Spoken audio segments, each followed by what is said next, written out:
সামনে আপোষ করা সম্ভব না। জোরে বলেন ঠিক কিনা? এই যে যুগ যুগ ধরে যে আমরা পাকিস্তানকে এবং পাকিস্তানের জনগণকে দুশমন বানায় রাখতেছি, এটা রাজনৈতিক হীন স্বার্থ। জোরে বলেন ঠিক কিনা? আমরা বাস্তবতায় দেখতেছি যাদেরকে পাকিস্তান রাজাকার বলা হইতো তারা পাকিস্তানে পালায়া যায় না, কিন্তু আমরা যাদেরকে ভারতের রাজাকার বলেছি তারা ঠিকই ভারত পালায়া গেছে। জোরে বলেন ঠিক কিনা? মনে রাখবেন, এই দেশের মুমিন মুসলমানরা জুলুমের বিপক্ষে। আমরা পাকিস্তানের জুলুমের বিপক্ষে ছিলাম, ভবিষ্যতেও পাকিস্তান জুলুম করলে জুলুমের বিপক্ষে থাকব। আগামীতে যদি ভারতও জুলুম করে আমরা বিপক্ষে থাকব। এই দেশের কোনো সরকারও যদি দলীয় ক্ষমতা নিয়ে বিরোধী দলের উপর জুলুম করে আমরা সেই জুলুমের বিপক্ষেও থাকব। সেই জুলুমের বিপক্ষে বাঙালি জাতির আদর্শ ছিল দেখাই 5 আগস্ট 24-এর গণঅভ্যুত্থানে আমরা দ্বিতীয়বার স্বাধীনতা অর্জন করেছি, বিজয় অর্জন করেছি। জোরে বলেন ঠিক কিনা? কাজেই 16 ডিসেম্বর যেরকম আমাদের বিজয় দিবস, 5 আগস্ট আমাদের কি বিজয় দিবস। ভিনদেশি শাসকদের থেকে বিজয় হয়েছে 16 ডিসেম্বর 1971, আর দেশীয় স্বৈর শাসকদের জুলুম থেকে বিজয় হয়েছে 5 আগস্ট 2024। জোরে বলেন ঠিক কিনা? আমার কথা হলো, এই বিজয়ের মাসে বিজয়কে সামনে রেখে আমরা এই স্পৃহা ধরে রাখবো, আমরা কোনো জালেমকে এই দেশে শাসক হইতে দিব না, এই দেশে শাসক হইয়া কাউকে জুলুম করতে দিব না।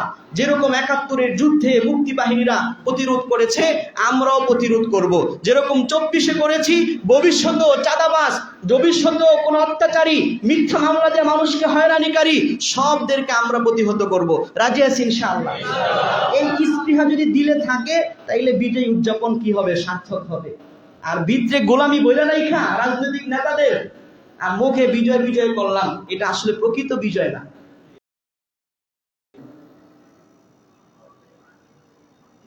মহান আল্লাহ পাকের দরবারে আলিশানে অগণিত লক্ষ কোটি শুকরিয়া, যে আল্লাহ পাক আমাদেরকে জুলুম এবং বৈষম্যের বিরুদ্ধে বাঙালি জাতির অবিস্মরণীয় ঐতিহাসিক আন্দোলনের মুক্তিযুদ্ধের বিজয়ের মাসে আমাদেরকে বিজয়ের দিবসকে কয়েকদিন সামনে রেখে মসজিদে আসার বসার দিনের কিছু গুরুত্বপূর্ণ কথা শোনার জন্য তৌফিক দান করেছেন। এজন্য দিল থেকে সকলেই শুকরিয়া তান বলি আলহামদুলিল্লাহ। যে কোনো বিজয় মানুষকে আনন্দিত করে, যারা বিজয় লাভ করে তারা খুশি হয়। যদি ইমানদার মুমিন হয়ে থাকে তাহলে বিজয়ের উপর সে অহংকারী না হয়ে আল্লাহ পাকের শুকরিয়া আদায় করে। এবং এটাই আল্লাহ পাকের নির্দেশনা যে যখন আল্লাহর পক্ষ থেকে সাহায্য এবং বিজয় আসবে তখন তোমরা আল্লাহ পাকের তাসবিহ পড়ো, শুকরিয়া করো, আল্লাহ পাকের গুণগান গাও। ছোট্ট সূরা, সেই সূরা আমরা অনেকেই মুখস্থ জানি। আল্লাহ পাক বলেছেন, ইদা জাআ নাসরুল্লাহি ওয়াল ফাth, যখন আল্লাহর পক্ষ থেকে সাহায্য আসবে এবং বিজয় আসবে। ওয়ারাআইতান নাসা ইয়াদখুলুনা ফি দীনিল্লাহি আফওয়াজা, আর ইসলাম এবং মুসলমানদের বিজয়ের কারণে আপনি দেখবেন যে ঝাঁকে ঝাঁকে দলে দলে মানুষ ইসলাম ধর্মে ঢুকছে। ফাসাব্বিহ বিহামদি রাব্বিক, তখন আপনি আপনার রবের প্রশংসার তাসবিহ করুন, বলেন সুবহানাল্লাহ। ওয়াস্তাগফির, পাশাপাশি এই বিজয়ের পথে, বিজয় অর্জনের পথে যদি ভুলভ্রান্তি হয়ে থাকে, উদ্দেশ্য ভালো কিন্তু কাজে যদি কোনো ভুল হয়ে যায়, অনেক সময় হয় কি হয় না যে একটা কাজ করছে কেন, ভালো উদ্দেশ্যে করছে, করতে গিয়ে ভুল হয়ে যাওয়ার সম্ভাবনা থাকতে পারে বা নিয়তটাও খারাপ থাকতে পারে। এজন্য আল্লাহ তাআলার সাথে সাথে বলছেন যে ফাসাব্বিহ বিহামদি রাব্বিক, আপনার রবের প্রশংসার তাসবিহ করুন, ওয়াস্তাগফিরহু, আর ভুল ত্রুটির জন্য আপনার রবের কাছে ক্ষমা প্রার্থনা করুন। এটাই হচ্ছে ইমানদার এবং মুমিনের বিজয়ের শিক্ষা। মুমিন বিজয়ে শুকরিয়া জ্ঞাপন করবে যে আমার কোনো শক্তি ছিল না, আমার কোনো সামর্থ্য ছিল না, যদি আল্লাহ পাক গায়বী সাহায্য যদি আমাকে বিজয় না করতে। সেটা যেই লাইনের বিজয় হোক, যুদ্ধকেন্দ্রিক বিজয় হোক, রাজনৈতিক বিজয় হোক, কোনো মামলা চলমান ছিল, আপনার পক্ষে রায় আসছে, বিজয় হয়েছেন, ইত্যাদি ইত্যাদি সব জায়গায় মুমিন প্রশংসা করবে কার? আল্লাহর। কারণ অদৃশ্যে আল্লাহর এমন কিছু নিজাম চলে যেগুলো আমাদের চোখে থাকে না, কিন্তু ওই নিজাম না থাকলে পদে পদে আমি বাধাগ্রস্ত হইতাম। আল্লাহ পাক সেগুলো সহজ করে আমার জন্য বিজয়কে সহজ করছে। সেই হিসেবে 1971 সালে 16 ডিসেম্বর পাকিস্তানি হানাদার বাহিনীর সাথে আমাদের দেশের বীর বাহাদুররা দীর্ঘ 9 মাস যুদ্ধ করার মাধ্যমে যে বিজয় অর্জন করেছে, একজন মুমিন মুসলমান সে এখানেও বলবে এই জায়গায় আল্লাহ পাকের গাইবী সাহায্য থাকার কারণেই আল্লাহ পাক মাজলুমদেরকে বিজয় দান করেছেন। জোরে বলেন ঠিক কিনা? কারণ যখনই কোনো জাতি জালেম হয়ে যায়, আল্লাহ পাক ওই জালেমদেরকে প্রতিহত করার জন্য যুগে যুগে নবীদেরকে পাঠাইছেন। ইসলাম এই পৃথিবীতে এসেছে জাহিলি যুগে, যখন সমাজে জুলুম, হত্যা, রাহাজানি, বৈষম্য, নানা অপকর্মে সমাজ ছেয়ে গিয়েছিল, যেই যুগকে জাহালাত, মূর্খতা, অন্ধকারের যুগ বলে অভিহিত করা হয়েছে, সেই যুগে ইসলামের ন্যায় নীতি আদর্শ প্রতিষ্ঠা করার জন্যই আল্লাহ রাসূল পৃথিবীতে আসছেন। বলেন সুবহানাল্লাহ। এজন্য ইসলামের যে মৌলিক গ্রন্থ কোরআন এবং হাদিস যারা নিরপেক্ষভাবে পড়বে তারা বুঝবে যে ইসলাম জুলুমের বিপক্ষে, ইসলাম ন্যায় এবং ইনসাফের পক্ষে, ইসলাম বৈষম্যের বিপক্ষে, ইসলাম ন্যায্য অধিকার আদায়ের পক্ষে। যারা বলেন ঠিক কিনা? ইতিহাস পিছনে টানলে অনেক লম্বা টানতে হবে। আমি এই কথাটা এজন্য বললাম, এই কথাটা যদি মাথায় রাখেন তাহলে 71-এর স্বাধীনতা যুদ্ধে যারা যুদ্ধে ঝাঁপিয়ে পড়েছে তারা কি ন্যায়ের পক্ষে ছিল না অন্যায়ের পক্ষে ছিল, বিষয়টা বোঝা সাধারণ থেকে সাধারণ মানুষের জন্য সহজ হবে। জোরে বলেন ঠিক কিনা?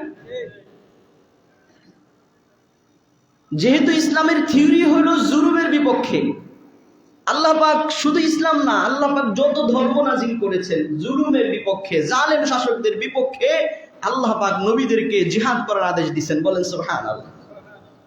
পবিত্র কোরআন থেকে জানা যায় যে আল্লাহ পাক পবিত্র কোরআনে যখন ফেরাউন নিজেকে সারা পৃথিবীর বাদশা এবং রব দাবি করেছিল, বলেন নাউজুবিল্লাহ, ওই সময় ফেরাউন বনি ইসরাইলদের উপরে জুলুম করতেছিল, অন্যায়ভাবে মন গড়া আইন দিয়ে বনি ইসরাইলের পুরুষদেরকে হত্যা করছিল, নারীদেরকে জীবিত রাখতেছিল। তার অধিকার ছিল না একজন মানুষকে হত্যা করার, কিন্তু রাষ্ট্র চালায় সে, আইন করছে সে, প্রশাসন তার হুকুমে চলে। এই আইনি জুলুম এই দেশও হয়েছে। জোরে বলেন ঠিক কিনা?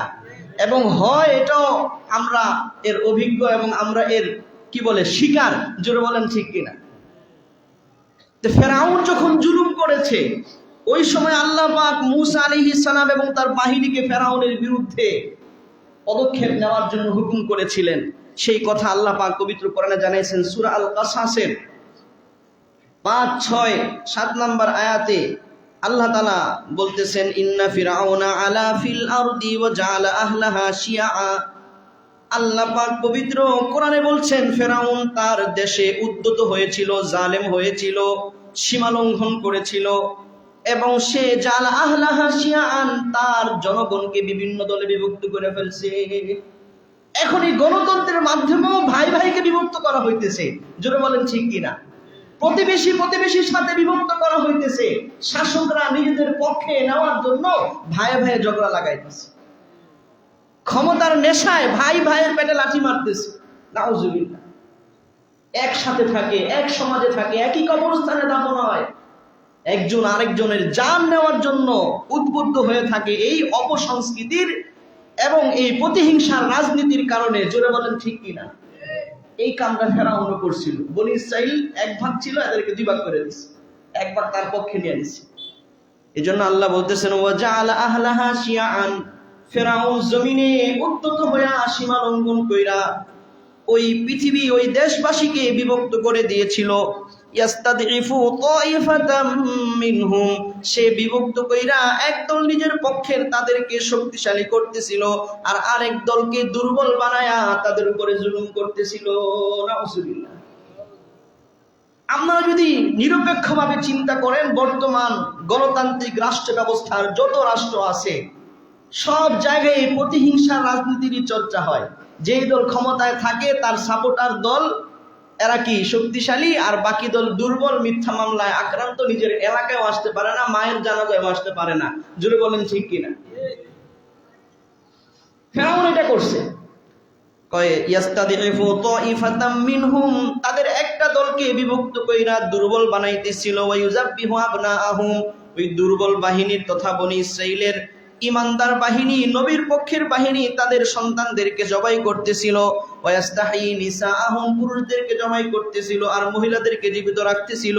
ইন্নাহু কানা মিনাল মুফসিদিন। আল্লাহ জানাই দিচ্ছেন নিশ্চয়ই ফেরাউন এই পৃথিবীতে ফিতনা, ফাসাদ এবং অনর্থক ঝগড়া সৃষ্টিকারী ছিল। এই কথা বলে আল্লাহ বলতেছেন ওয়া নুরিদু আন নামুন্না আলাল্লাযিনা ইসতুযিফু। ফেরাউন যেই বাহিনীকে, যেই দলকে, যেই পক্ষকে দুর্বল বানায়া জুলুম করতেছিল, আমি আল্লাহ চেয়েছি, আমি আল্লাহ চাই আন নামুন্না আলাল্লাযিনা ইসতুযিফু, যাদেরকে দুর্বল বানানো হয়েছে তাদেরকে সাহায্য করতে। বলেন সুবহানাল্লাহ। যুগে যুগে দুর্বলরা জালেমদের উপরে, সবলদের উপরে বিজয় লাভ করেছে। যখন আল্লাহ বিজয় দিয়েছে, আল্লাহ পাক জালেমকে কিছু সময় ঢিল দেন, এরপরে দুর্বলকে দিয়েও আল্লাহ পাক অনেক সময় জালেমকে লাঞ্ছনাকর পরাজয় দান করেন। জোরে বলেন ঠিক কিনা? এজন্য আল্লাহ বলতেছেন নুরিদু আন নামুন্না আলাল্লাযিনা ইসতুযিফু, যাদেরকে ফেরাউন দুর্বল বানায়া জুলুম করতেছে আমি তাদের উপর দয়া করার ইচ্ছা করেছি। ওয়ানাজআলাহুম আইম্মাতাও ওয়ানাজআলাহুম ওয়ারিসিন, আমি আল্লাহ ইচ্ছা করেছি ফেরাউন যাদের উপরে জুলুম কইরা দুর্বল বানায়া রাখছে, আমি আল্লাহ তাদেরকে এই দেশেরই নেতা বানাবো। ওয়ানাজআলুহুমুল ওয়ারিসিন, এই দেশের আসল উত্তরাধিকার তাদেরকে বানাবো। সুবহানাল্লাহ। আল্লাহ সেই সময় মুসা আলাইহিস সালামের সময় এই কথা মুসা আলাইহিস সালামকে জানাইছে। সুবহানাল্লাহ। এবার আল্লাহ বলতেছেন উমাক্কিনা লাহুম ফিল আরদি, আর আমি ওই দুর্বল মাজলুমদেরকে জমিনে আমি আল্লাহ ক্ষমতা দান করব। ওয়া নুরিয়া ফিরআউনা ওয়া হামান ওয়া জুনুদাহুমা, আর ফেরাউন এবং তার মন্ত্রী হামান এবং তাদের বাহিনীকে আমি আল্লাহ দেখায় দিব মা কানু ইয়াহদারুন, তারা যেটাকে ভয় পাইতো যে এই দুর্বলরা যদি আবার তাদের জুলুমের বিপক্ষে ক্ষমতা আইসা তাদের ক্ষমতা শেষ হয়ে যায়, জুলুমের রাস্তা বন্ধ হয়ে যায়, এজন্য অগ্রিম দুর্বলদেরকে তারা জুলুম করত। আল্লাহ বলেন আমি আল্লাহ এই ফেরাউনকে এবং তার মন্ত্রী হামানকে এবং তাদের বাহিনীকে আমি আল্লাহ দেখাইতে চাই মা কানু ইয়াহদারুন, তারা যেটা ভয় পাইতো ওইটাকে বাস্তবায়ন করায়া। সুবহানাল্লাহ। এরা ভয় পাইতো যে বনি ইসরাইলে যদি কোনো পুরুষ হয়, সেই পুরুষ আইসা ফেরাউনের রাজত্ব ধ্বংস করবে। গণকরা বলছিল, স্বপ্নর বিভিন্ন ব্যাখ্যায় সে জানতে পারছিল, যার কারণে সে পুরুষদেরকে হত্যা করা শুরু করছিল। আল্লাহ বলে আমি দুর্বলরে বাঁচায়া আমি আল্লাহ ক্ষমতায় বসাবো। ফেরাউন এবং ফেরাউনের হামান মন্ত্রী যেটাকে ভয় পাইতো আমি আল্লাহ সেটা কইরা দেখাবো। সুবহানাল্লাহ। আল্লাহ দেখাইছে কিনা? যে পুরুষদেরকে হত্যা করতেছিল আল্লাহ স্বয়ং সেই পুরুষকে ফেরাউনের ঘরে লালন পালন করাইছে। সুবহানাল্লাহ। এগুলো শুনলে ইমানদারদের ইমান বৃদ্ধি পাওয়া দরকার। ইমানদাররা চিন্তায় মগ্ন হয়ে যাওয়া দরকার, ভবিষ্যৎ নিয়ে অনেক কিছু বুঝা যাওয়া দরকার। জোরে বলেন ঠিক কিনা? আল্লাহ পাক এটা বাস্তবায়ন করছেন, ফেরাউনকে ক্ষমতা থেকে নামাইছেন, মূসা আলাইহিস সালামকে পুরা মিশরের মধ্যে ক্ষমতাবান করেছেন। বলেন সুবহানাল্লাহ। তাইলে সেই আদিকাল থেকেই আল্লাহ পাক যত ধর্ম নাজিল করেছেন সেই ধর্মে আল্লাহ পাক জালেমের বিরুদ্ধে নবীদেরকে ব্যবহার করছেন। কোরআনে আইসা আল্লাহর রাসূল যখন ইসলামে যখন জিহাদের বিধান দেওয়া হয়েছে, বিআন্নাহুম যুলিমু, কেন আমি আল্লাহ মুহাম্মদ রাসূলুল্লাহকে মদিনায় হিজরত করার পরে মক্কার জালেম কাফিরদের বিরুদ্ধে জিহাদ করতে কেন হুকুম করলাম? বিআন্নাহুম যুলিমু, কেননা মক্কা এবং মদিনা এই মুসলমানরা এই মক্কার কাফিরদের দ্বারা জুলুমগ্রস্ত ছিল, নির্যাতিত ছিল। এই জুলুমের পক্ষে আওয়াজ উঠাই আল্লাহ রাসূল বদর উহুদে মক্কাবাসীকে পরাজিত করেছেন। জোরে বলেন ঠিক কিনা? ইতিহাস এটাই বলে। আমি আরো লম্বা চূড়া করতে পারতাম, এই ঘড়িটা চালু করে দিন। আমি আরো লম্বা চূড়া বলতে পারতাম। আমি আপনাদের একটা বিষয় বুঝাইতে চাচ্ছি যে ইসলাম সব সময় জুলুমের বিপক্ষে যুগে যুগে আপনি আল্লাহ রসুলের পরবর্তী সাহাবী, তাবি, তাবে তাবিন, আইম্মে মুজতাহিদিন এবং নিকট অতীতে ভারত উপমহাদেশের ওলামায়ে কেরামের কার্যক্রম দেখলে বুঝবেন যুগে যুগে ওলামায়ে কেরাম জুলুমের পক্ষে, বৈষম্যের, জুলুমের বিপক্ষে, বৈষম্যের বিপক্ষে লড়াই করেছেন, নির্যাতিত হয়েছেন, জুলুমের বিপক্ষে লড়াই করে। আপনারা জানেন আল্লাহ রসুলের সাহাবীদের সময়কালে আমাদের এই দেশে ইসলাম দাওয়াতি কার্যক্রমের মাধ্যমে পৌঁছে গিয়েছিল, কিন্তু রাজনৈতিকভাবে এদেশে ইসলাম এসেছে জিহাদ এবং লড়াই এবং সংগ্রামের মাধ্যমে। জোরে বলেন ঠিক কিনা? যখন মোহাম্মদ বিন কাসিম একজন মাজলুম নারীকে উদ্ধার করার জন্য, যখন একজন হিন্দু শাসক একজন নারীকে অত্যাচার করতেছিল, তখন ভারত উপমহাদেশে ইসলামী খেলাফত শাসন ব্যবস্থা আসে নাই, পরবর্তীতেও আসে নাই, কিন্তু মুসলিমদের শাসন প্রতিষ্ঠা হয়েছে। একজন মহিলা ইসলামী খেলাফত রাষ্ট্র ব্যবস্থা হাজ্জাজ বিন ইউসুফের কাছে চিঠি পাঠাইছে যে এখানে এই হিন্দুস্তানে আমি নির্যাতিত। সেই নির্যাতিত একজন মাজলুম মহিলাকে মুক্ত করার জন্য সশস্ত্র বাহিনী দিয়া মোহাম্মদ বিন কাসিমকে হিন্দুস্তানে পাঠাইছেন ইসলামী খেলাফতের অধীনের যে আমির ছিল তখন। সেই মোহাম্মদ বিন কাসিমের বিজয়ের মাধ্যমে ভারত উপমহাদেশে মুসলমানদের রাজনৈতিক ভাবে ঢোকা শুরু হয়। এরপরে মুসলমানদের ন্যায় নীতি আদর্শ দেখা পুরা ভারত মহাদেশের হিন্দুরা পর্যন্ত মুসলমানদেরকে সম্মান দিয়া তাদের শাসন ক্ষমতা মাইনা নেয় এবং প্রায় 800 বছর মুসলমানদের শাসক ছিল। সর্বশেষ ইংরেজরা ছলে বলে কৌশলে মুসলিম শাসকদের মোগল শাসনকে পরাজিত করার জন্য পলাশির যুদ্ধে 1757 সালে মুসলমানদের পলাশির যুদ্ধে সিরাজউদ্দৌলাকে পরাজিত করার মাধ্যমে এই দেশে ইংরেজরা উইরা আইসা জুইরা বসে আর বৈষম্য করা শুরু করে। ঢুকছিল ব্যবসার নাম দিয়ে, ইস্ট ইন্ডিয়া কোম্পানির নাম দিয়ে। ইতিহাস বললে অনেক সময়, আমি শুধু সংক্ষিপ্ত বলবো, যারা জানেন তাদের কাছে স্পষ্ট হয়ে যাবে। এই ইস্ট ইন্ডিয়া কোম্পানির মাধ্যমে যখন মুসলমানদের 800 বছরের রাজত্বকে তারা শেষ করে ছলে বলে কৌশলে তারা মুসলমানদের উপরে এই দেশে আইসা তারা ক্ষমতা দখল করলো। প্রায় 200 বছর মুসলমানরা নির্যাতিত ছিল। এই 200 বছরের ভিতরে সর্বপ্রথমে ইংরেজদের জুলুম অত্যাচারের বিরুদ্ধে যারা আওয়াজ তুলেছেন তারা ওলামায়ে কেরাম ছিলেন। ছিলেন। আপনারা বালাকোটের যুদ্ধ একটা ইতিহাসের বইয়ে নাম শুনেছেন। 1831 সালে শাহ ইসমাইল শহীদ, শাহ আহমদ শহীদ রহমতুল্লাহ আলাই এই ইংরেজদের জুলুম অত্যাচারের বিরুদ্ধে বিদ্রোহ ঘোষণা কইরা যুদ্ধের জন্য মুক্তিযুদ্ধ বাহিনী মুজাহিদ তৈরি করেছিলেন। ওই কথা একটাই, আমরা বলি মুক্তি বাহিনী আর ওনারা নাম দিয়েছেন মুজাহিদ। উদ্দেশ্য একটাই, ইংরেজদের জালেম শাসক থেকে রাষ্ট্রকে এবং জনগণকে মুক্ত করা। কিন্তু ইংরেজদের অত্যাধুনিক অস্ত্রের সামনে প্রাথমিকভাবে ওনারা কিছুটা ব্যর্থ হয়েছেন, কিন্তু ব্যর্থ হইলেও তাদের রক্ত বৃথা যায় না। তাদের এই আন্দোলনগুলির পরবর্তীদের মাঝে সেই স্পৃহা, সেই জজবা তৈরি করেছে যে না, আমাদের পূর্বপুরুষ ইংরেজের কাছে মাথা নত করে নাই, আমরাও মাথা নত করতে চাই না। এর মাঝখান দিয়ে রেশমি রুমাল আন্দোলন গিয়েছে, এরও আগে আপনার শামিলিতে সিপাহী বিদ্রোহ গিয়েছে। এই যাওয়ার পরে সর্বশেষ হুসাইন আহমদ মাদানী দারুল উলুম দেওবন্দের শেখুল হাদিস ছিলেন, তিনি ইংরেজদের বিরুদ্ধে ঘোষণা করেছেন। বহু আগে তো ঘোষণা দিয়েছিলেন শাহ আব্দুল আজিজ মুহাদ্দিস দেহলভী রহমতুল্লাহ আলাইহি যে ভারত বংশ দারুল হারব তথা মুসলিমদের শত্রু দ্বারা আক্রান্ত এলাকা, কাজে ইংরেজদের বিরুদ্ধে সবার জন্য জিহাদ করা ফরজ। এই ফতোয়া বহু আগে কে দিয়েছিলেন? শাহ আব্দুল আজিজ মুহাদ্দিস দেহলভী। ওনার এই ফতোয়ার প্রেক্ষাপটে পরবর্তীতে বালাকোট হয়, পরবর্তীতে শামিলির যুদ্ধ হয়, সিপাহী বিদ্রোহ হয়, পরবর্তীতে রেশমি রুমাল আন্দোলন হয়। এই রেশমি রুমাল আন্দোলনে যিনি অগ্রণী ভূমিকা পালন করেছেন তিনি ছিলেন এই দেশের কওমি মাদ্রাসাগুলোর উৎসমূল, যেটাকে বলা হয় ভারতের দারুল উলুম দেওবন্দের সর্বপ্রথম ছাত্র আল্লামা শাইখুল হাদিস শাইখুল হিন্দ মাহমুদ হাসান শাইখুল হিন্দ রহমতুল্লাহ আলাইহি।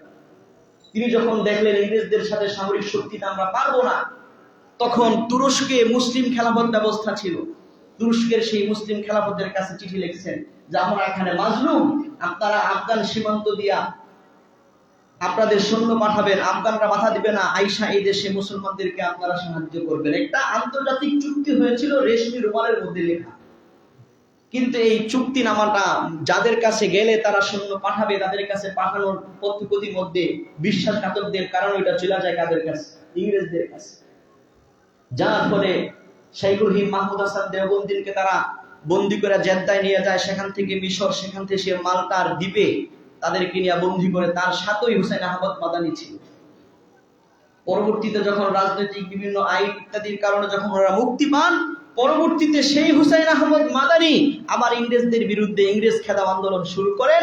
যে আন্দোলনে ওনার সাথে হিন্দুরা পর্যন্ত একমত হন, মহাত্মা গান্ধী সহ সবাই মিলা তাদের হিন্দু মুসলিম বৌদ্ধ সকলের ঐক্যবদ্ধ, যেটার উদ্যোক্তা ছিলেন মুসলমান। এই ঐক্যবদ্ধ মেহনতে ইংরেজ জালেম শাসক যারা উড়ে এসে জুড়ে বসেছিল উপনিবেশিক শাসন, তারা 1947 সালে এই দেশ থেকে পালাতে বাধ্য হয়। যারা বলেন ঠিক কিনা? তাইলে 1947 সালে এই উপমহাদেশ থেকে ইংরেজরা যে পালায়া গেল, আর তখনই ভারত উপমহাদেশকে তারা দুইটা ভাগ করে দেওয়া যায়। একটা হচ্ছে হিন্দু সংখ্যাগরিষ্ঠ রাষ্ট্র, যেটাকে হিন্দুস্তান ভারত বলা হয়। আরেকটা হচ্ছে মুসলিম সংখ্যাগরিষ্ঠ রাষ্ট্র, যেটাকে পাকিস্তান বলা হয়। পরবর্তীতে পাকিস্তানের দুইটা অংশ ছিল, একটা পশ্চিম পাকিস্তান, আরেকটা পূর্ব পাকিস্তান। এই যে ইংরেজদেরকে, ইংরেজ জালেমদেরকে এই দেশ থেকে বিতাড়িত করে আন্দোলনের মাধ্যমে, সংগ্রামের মাধ্যমে দুইটা বড় বড় রাষ্ট্রে যে ভাগ হইল, এই ভাগটা কিসের ভিত্তিতে হয়েছে বলেন? ইসলামের ভিত্তিতে। কিসের ভিত্তিতে বলেন? এক দেশে অমুসলিম সংখ্যাগরিষ্ঠ, আরেক দেশে মুসলিম সংখ্যাগরিষ্ঠ। কিন্তু পরবর্তীতে যে ইসলাম মুসলিম সংখ্যাগরিষ্ঠের কারণে ওলামায়ে কেরামের সমর্থন নিয়ে যে পাকিস্তানের অস্তিত্ব হয়েছে, পরবর্তীতে সেকুলার মন মানসিকতার মুসলমান নামদারি নেতারা এই দেশে ইসলামকে এরকম ভাবে মজবুত রাষ্ট্রীয়ভাবে রাজনৈতিকভাবে হইতে দেয় নাই। এটা একটা ঐতিহাসিক বাস্তবতা। শুধু ইসলামকে রাজনৈতিকভাবে মজবুত হইতে দেয় না এরকমও না, তারা আস্তে আস্তে যে দুইটা অংশ পাকিস্তানের, পূর্ব পাকিস্তান, পশ্চিম পাকিস্তান, এই পূর্ব পাকিস্তানের উপরে বিভিন্নভাবে জুলুম এবং বৈষম্য করা শুরু করেছে। তাদের সেই বৈষম্যের বিরুদ্ধে সম্ভবত 1954 সালে যুক্তফ্রন্ট তৈরি হয়। সেই যুক্তফ্রন্টের যে ঐতিহাসিক বড় বড় 4 জন নেতা ছিল, তার মধ্যে 1 নাম্বার মাওলানা আব্দুল হামিদ খান বাসায়, 2 নাম্বার মাওলানা আফখার আলী, শেরে বাংলা একে ফজলুল হক, আরেকজন কি যেন নাম আছে। তাইলে 4 জনের মধ্যে 2 জনই মাওলানা। বুঝতেছেন? এই দেশের ইতিহাসের সাথে আলেম ওলামারা জড়িত, এটা আপনাদেরকে বুঝাইতে চাচ্ছি। পরবর্তীতে এই মাওলানা ভাসানীর যেই দলের সভাপতি ছিলেন, সেই দল থেকে সামনে রাজনৈতিক নেতা হিসেবে আসেন বঙ্গবন্ধু। জোরে বলেন ঠিক কিনা? বঙ্গবন্ধুর এমন কোন সভা মজমা নাই যেই মজমার মধ্যে, উল্লেখযোগ্য মজমাগুলোর মধ্যে আব্দুল হামিদ খান ভাসানীর বক্তব্যে জনগণ ইমানি তেজ পায় নাই। জোরে বলেন ঠিক কিনা? আপনারা যুদ্ধের ইতিহাসগুলো দেখেন, মুক্তির সংগ্রামের ঘোষণাগুলো আব্দুল হামিদ খান ভাসানীর মুখ থেকেই বেশি আসছে। ইমানদারদেরকে উদ্বুদ্ধ করতেন জুলুমের বিরুদ্ধে। মুক্তিযুদ্ধের ইতিহাসের যে বইগুলো লেখা, ছবিগুলো দেখেন, আপনারা দেখবেন মাঝখানে বঙ্গবন্ধু, এক পাশে মাওলানা আব্দুল হামিদ খান ভাসানী, আরেক পাশে মাওলানা তর্ক বাগিশ। ওইটা দেখেন না। আমাদেরকে তো শুধু মুক্তিযুদ্ধের একটা রাজনৈতিক গুলি আমাদেরকে মুখস্থ করানো হয়েছে, সঠিক ইতিহাস থেকে আমাদেরকে দূরে রাখার, আমাদের এই নতুন প্রজন্মকে দূরে রাখার চেষ্টা করা হয়েছে। আলেম ওলামা দিনদার শ্রেণী কখনো জুলুমের পক্ষে ছিলেন না। ৭১-এর স্বাধীনতার যুদ্ধের সময়ও জুলুমের পক্ষে ছিলেন না। বরঞ্চ এই দেশের বহু ওলামায়ে কেরাম ৭১-এর স্বাধীনতার যুদ্ধে আমাদের কওমি দেওবন্দি সিলসিলার মাদ্রাসার একজন বড় বুজুর্গ ছিলেন হাফিজ হুজুর রহমাতুল্লাহ আলাইহি, এবং উনি স্বাধীনতার পরে এখানে যুদ্ধ রাজনৈতিকভাবেও ভালো সাড়া ফেলেছিলেন। এই হাফিজ হুজুর রহমাতুল্লাহ প্রকাশ্যে ঘোষণা করেছিলেন যে পাকিস্তানের সাথে আমাদের বাঙালির মুক্তিযোদ্ধাদের যে যুদ্ধ, এটা জালেমের বিরুদ্ধে মাজলুমের যুদ্ধ। কি ঘোষণা করেছিলেন? যে জালেমের বিরুদ্ধে মাজলুমের যুদ্ধ। এত বড় ধর্মীয় নেতা এই ঘোষণা থাকা সত্ত্বেও ঢালাও ভাবে আলেমদেরকে আর দাড়িওয়ালাদেরকে রাজাকার বলার যে অপরাজনীতি এই দেশে চালু করা হয়েছে, এই রাম বামরা এই দেশ থেকে একদিন বিতাড়িত হবে। জোরে বলেন ঠিক কিনা? কারণ সত্য কখনো গোপন থাকে না, সত্য কখনো গোপন থাকে না, সত্য প্রকাশ পাইয়াই যায়। মনে রাখবেন, এখন আমি আরেকটা অন্য লেনের কথা বলবো, সেটা হচ্ছে এই যুদ্ধ আপনারা যদি আরো বিস্তারিত জানতে চান যে আলেমদের অবদান কি ছিল, বললে সময় নাই, একটু পর ঘড়ির দিকে তাকাই। যখন যুদ্ধের ময়দানে শহীদ জিয়াউর রহমান যখন স্বাধীনতার ঘোষণা দিলেন, ওনাকে আশ্রয় দিয়েছিলেন এই দেশের কওমি মাদ্রাসা পটিয়ার, ঐতিহাসিক সেই পটিয়া জামিয়া পটিয়া মাদ্রাসায় তখন ওনার কি ছিল? আশ্রয়স্থল ছিল। ওনাকে আশ্রয় দেওয়ার কারণে তখন ওই মাদ্রাসার সম্ভবত মাওলানা দানেশ ওনাকে পর্যন্ত এই পাকিস্তানি বাহিনী শহীদ করেছিল। তাইলে মুক্তিযুদ্ধ কারী যে সৈন্যবাহিনী ছিল, সেনা প্রধান ছিল, সেনাদের মেজর ছিল, তাদেরকে আশ্রয় দিতে গিয়া ওলামায়ে কেরাম শহীদ হয়েছে। তাইলে আপনি ঢালাও ভাবে আলেমদেরকে মুক্তিযুদ্ধের বিরোধী শক্তি আর রাজাকার ভুলি দিয়া নিজেদের ক্ষতি ছাড়া আর কিছুই করতে পারেন নাই। জোরে বলেন ঠিক কিনা? রাজাকার এখন একটা রাজনৈতিক বাণী হয়ে গেছে। মনে রাখবেন, ভারত থেকে যখন পাকিস্তান ভাগ হইল ইসলামের ভিত্তিতে, তাইলে পশ্চিম পাকিস্তানও মুসলিম সংখ্যা গরিষ্ঠ, পূর্ব পাকিস্তানও মুসলিম সংখ্যা গরিষ্ঠ। তাইলে আমার ভাগ হইল কেন? ভাই তো মুসলিম ভাই না? আল্লাহ পাক তো কোরআনে বলেছেন, ইন্নামাল মুমিনুনা ইখওয়া ফাসলিহু বাইনা আখওয়াইকুম। সেটা রাখো, মুমিনরা ভাই ভাই, তোমরা ভাইয়ে ভাইয়ে কি করে দাও? মিলমিশ করে দাও। ভাইয়ে ভাইয়ে মিলমিশ করে দাও। যদি ঝগড়া হয়ে যায় কোনো কারণ নিয়ে, ভাইয়ে ভাইয়ে মিলমিশ করে দাও। কোরআনের কথা। তাইলে যখন জুলুম বৈষম্যের কারণে যখন মিলমিশ হওয়ার কোনো সুযোগ ছিল না, যার কারণে যুদ্ধ হয়, যুদ্ধের মাধ্যমে আমরা বিজয় লাভ করেছি, কিন্তু ভাইয়ে ভাইয়ের যে মুসলিম ভ্রাতৃত্বের সম্পর্ক, সেই সম্পর্ক কি নষ্ট হয়ে গেছে? আপনি আমি যে আল্লাহকে মানি, পাকিস্তানিরা জনগণরা সেই আল্লাহকে মানে। আপনি আমি যেই রসুলকে মানি, তারা সেই রসুলকে মানে। আপনি আমি যেই কাবার দিকে ফিরে নামাজ পড়ি, তারাও সেই কাবার দিকে নামাজ পড়ে। আমরা যে আল্লাহকে সার্বভৌমত্বের মালিক মনে করি, তারাও সেই আল্লাহকে সার্বভৌমত্বের মালিক মনে করে। এই যে একটা ঈমান এবং ইসলামের ভ্রাতৃত্বের সম্পর্ক, হাজারবার যুদ্ধ হইলেও এই সম্পর্ককে কেউ নষ্ট করতে পারবে না, কারণ এই সম্পর্ক দিয়েছেন কে? এই সম্পর্ক কে জুড়েছেন বলেন? কিন্তু অমুসলিমরা, যাদের ব্যাপারে আল্লাহ রাসূল বলেছেন আল কুফফারু মিল্লাতুন ওয়াহিদা, কাফেররা সব এক জাতি। এই কাফেররা ওই যে এক সময়ের অধিকার আদায়ের যুদ্ধকে কেন্দ্র করে ভাই ভাইয়ের এই যুদ্ধকে যুগ যুগ ধরে জিয়া রাখছে রাজনৈতিক স্বার্থ হাসিল করার জন্য। যুদ্ধ কি জিয়া রাখছে কিসের জন্য বলেন? রাজনৈতিক স্বার্থ হাসিল করার জন্য।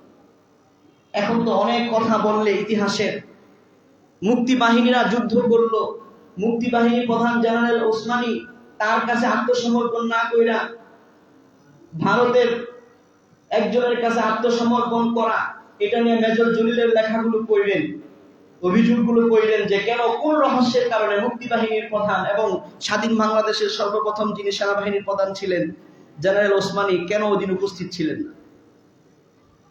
আমরা মনে করি ইতিহাসের বিভিন্ন গ্রহণযোগ্য বইপত্র পড়ে, যেহেতু স্বাধীনতার যুদ্ধে আমরা ছিলাম না, আমাদের কাছে নির্ভরযোগ্য ঐতিহাসিক গ্রন্থগুলোই, এই গ্রন্থগুলো পড়ে আমরা মনে করি এর পিছনে ষড়যন্ত্র ছিল ভারতের। জোরে বলেন ঠিক কিনা? তারা চাইছে ভাই ভাইয়ের এই যুদ্ধটা সারা জীবন লাগায় রাখি, আর বাংলাদেশকে চুইসা খাবো আমরা। এই চুইসাই খাইছে। কথা খেয়াল করে শুনেন, আমি সংক্ষিপ্ত সময় বেশি নাই, আমার বোঝানোর উদ্দেশ্য ছিল তৎকালীন স্বৈর শাসক, সেনা শাসক আইয়ুব খানের পরে ইয়াহিয়া খান যখন শাসক হয়েছে, 69 গণ অভ্যুত্থানে যখন আইয়ুব খানের পতন হইল, এরপরে ইয়াহিয়া খান আসলো, যখন যে 70 নির্বাচন, সেই নির্বাচনে মাওলানা আব্দুল হামিদ খান ভাসানীর দল থেকে বঙ্গবন্ধু বেশি আসন পেয়ে, সম্ভবত 162টার মধ্যে 160টায় আসন পেয়েছেন। এই আসন পেয়ে তিনি উভয় পাকিস্তানের প্রধানমন্ত্রী হওয়ার যোগ্য ছিলেন নির্বাচনী ফলাফল অনুযায়ী, কিন্তু ইয়াহিয়া খান সেই নির্বাচনের ফলাফলকে ষড়যন্ত্রের মাধ্যমে বানচাল করছে, যার কারণে মুক্তিযুদ্ধের প্রেক্ষাপট তৈরি হয়েছে। এই কথাটা এই পর্যন্ত ঠিক আছে। আচ্ছা বলেন, ওই সময় বাঙালি জাতির উপরে, বাঙালি বাহিনীর উপরে জুলুম অত্যাচার করছে পাকিস্তানের জনগণ, না তৎকালীন স্বৈর শাসক ইয়াহিয়া খানের আদেশপুষ্ট সেনাবাহিনী? বলেন, ইয়াহিয়া খানের আদিষ্ট সেনাবাহিনী। আমি আরো ব্যাখ্যা করে বলি আপনাদেরকে, সেটা হচ্ছে এই যে বিগত 15 বছরের বিগত 15 বছরের ফ্যাসিবাদী শাসন আমলে বাঙালি নাগরিকদের উপরে ক্ষমতাসীনদের জুলুম হয়েছে কি হয় নাই? বহু গণহত্যা হয়েছে কি হয় নাই? পিলখানা থেকে নিয়ে শুরু করে যেটা আমরা বলার অধিকার রাখি, হেফাজতের শাপলা চত্বরে আমার ভাই, আমার উস্তাদ, আমার ছাত্রদেরকে হত্যা করে গণহত্যার মাধ্যমে জুলুম করেছে কি করে নাই? এখন এই সরকারের জুলুম এটা কি সব বাঙালি জাতির উপরে বর্তাবে? এটার দোষ কি সব বাঙালিদের উপরে বর্তাবে না? তার যেহেতু গণতান্ত্রিক রাষ্ট্রে ক্ষমতা কখনো স্থায়ী হয় না, 5 বছর একজন ক্ষমতায়, 5 বছর আরেকজন ক্ষমতায়। এই 15 বছরে যদি আমাদের সেই শেখ হাসিনা অন্য দেশের উপর জুলুম করত, এই জুলুমের দায়ভার কি সব জনগণ নিবে? কথা বলেন, আপনারা নিবেন? যদি করতো আপনারা নিতেন? তাইলে তৎকালীন স্বৈর শাসক ইয়াহিয়া খানের জুলুমের কারণে আপনি মুসলমান ভাই পাকিস্তানকে সারা জীবনের জন্য যুদ্ধ বানানোর রাজনীতি কেন করে? তাদেরকে দুশ্মন বানানোর রাজনীতি কেন করে? কারণ পাকিস্তান আলাদা হয়ে গেছে, 2 মেরুতে 2টা অবস্থান। পাকিস্তান বাহিনী বাংলাদেশ দখল করার কোনো সুযোগ নাই, সম্ভাবনা নেই। কিন্তু ভারতীয় বাহিনী প্রতি মুহূর্তে হুঙ্কার দেয়, ভারতীয় রাজনৈতিক নেতারা হুঙ্কার দেয়, সুন্দরবন থেকে সিলেট পর্যন্ত অর্ধেক তাদের, এক ফুয়ে বাংলাদেশ দখল করে নিবে। তাইলে আমরা পাকিস্তানের ব্যাপারে সচেতন হব না ভারতের ব্যাপারে সচেতন হব বলেন? আমাদের 3 দিক দিয়ে সীমান্ত ভারতের কাছে হুমকির মুখে, তাদের বিরুদ্ধে সচেতনতা নেই। যাদেরকে শুধুমাত্র 71-এর স্বাধীনতা যুদ্ধে ভিন্ন মত পোষণ করার জন্য, 2টা বিষয় বলি, যারা যুদ্ধের বিপক্ষে ছিলেন তাদের 2 শ্রেণী রয়েছে। এক শ্রেণী যুদ্ধের বিরোধিতা করছে রাজনৈতিক মত হিসেবে, বিরোধিতা করার পরে যখন যুদ্ধ লেগে গেছে তারা পাকিস্তানিদের জুলুমের সমর্থন করছে, এদেরকে বলা হয় রাজাকার।